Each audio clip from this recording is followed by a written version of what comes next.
अगर पाकिस्तान को कोई धमकी देते हुए ये कहे कि 1971 में सरेंडर जैसे भारत के सामने तुमने किया है, ठीक वही हाल तुम्हारा एक बार फिर से होगा, तो आप ये कहेंगे यकीनन ये तो भारत की तरफ से ही कहा गया होगा। लेकिन ये भारत की तरफ से नहीं कहा गया है, ये तालिबानियों की तरफ से कहा गया है पाकिस्तान को। मुझे भी हंसी आई जानने के बाद, सुनने के बाद, आपको भी आएगी, लेकिन ये सच है।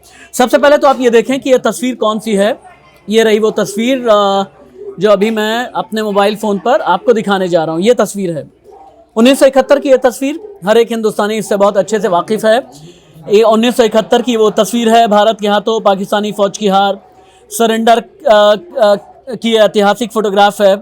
पाकिस्तान के होम मिनिस्टर राणा सनाउल्लाह ने अफ़गान तालिबान को धमकी दी और उसके बाद अफ़गान तालिबान ने कहा कि बिल्कुल ठीक इसी तरह का हाल तुम्हारा किया जाएगा अगर तुम माने नहीं, या फिर इस तरह की धमकी दी। पाकिस्तान के होम मिनिस्टर हैं राणा सनाउल्लाह।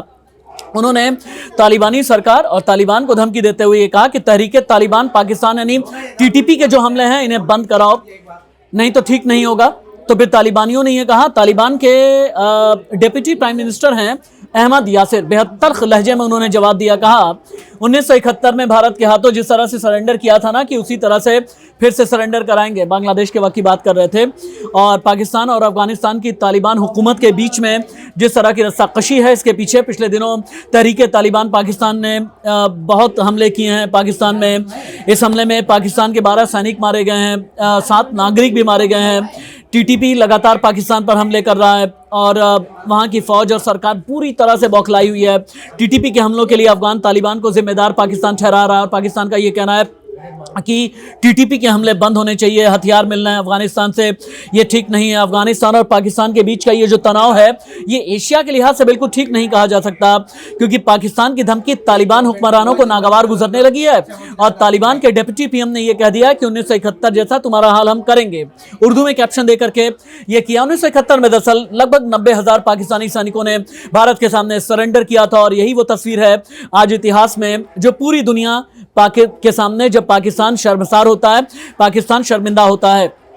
सरेंडर डॉक्यूमेंट पर आपको lieutenant general Amir Abdullah Khan Niazi, general Niazi ने दस्तखत किए थे और कहते हैं कि जनरल नियाजी का ये दस्तखत आज भी पाकिस्तान की तारीख में सबसे शर्मिंदगी पैदा करने वाली तस्वीरों में से एक है। दरअसल तालिबान के 2 धड़े को लेकर के विवाद हो गया है।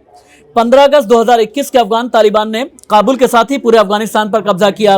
तालिबान के 2 अलग धड़े हुए अफगानिस्तान तालिबान, इसमें ताजिक रहे, इसमें उज़्बेक रहे, पश्तून रहे, हज़ारा रहे। लेकिन एक और तालिबान, टीटीपी वाला तालिबान यानी तहरीके तालिबान पाकिस्तान वाला तालिबान, जिसमें ज़्यादातर पश्तून हैं, ज़्यादातर पठान हैं और ये पाकिस्तान के खैबर पख्तूनख्वा प्रोविंस की तरफ रहते हैं, वज़ीरिस्तान की तरफ रहते हैं। इन्हीं के बीच में आपस में टसल चल रहा है, जो अफगानिस्तान वाले तालिबान हैं और जो खैबर पख्तूनख्वा वाले तालिबान हैं। इनकी विचारधारा एक जैसी नहीं है। दोनों ही कट्टर इस्लाम शरिया कानून लागू करना जानते हैं और चाहते हैं, लेकिन दोनों का काम करने का तरीका बिल्कुल अलग है। आधा अधूरा इस्लामी मुल्क है और पूरी तरह से शरिया कानून लागू होना चाहिए, ये तालिबानियों का मानना है। लेकिन पाकिस्तान ये कहता है कि नहीं, हम तो अपनी जमहूरी सरकार चलाएंगे। अपनी शर्तें मनवाने के लिए टीटीपी खैबर पख्तूनख्वा तक पहुंच गया है, वज़ीरिस्तान पहुंच गया है, मुल्क के बाकी हिस्सों में हमले कर रहे हैं और पाकिस्तान में एक तरह की इंस्टेबिलिटी आ गई है। शहबाज शरीफ संभाल नहीं पा रहे हैं। इमरान खान ये कहते हैं कि पाकिस्तान में अब विस्फोट हो गया है और वहाँ पर गृहयुद्ध बलूचिस्तान में अलग छिड़ा हुआ है। बलूचिस्तान में पाकिस्तान के जो फौजी हैं ये मारे जा रहे हैं। हमने आपको अपने इंडिया न्यूज़ चैनल पर ये तस्वीरें भी दिखाई हैं। लिहाजा पाकिस्तान के लिए आने वाला वक्त बहुत ज़्यादा चुनौती भरा है। नमस्ते।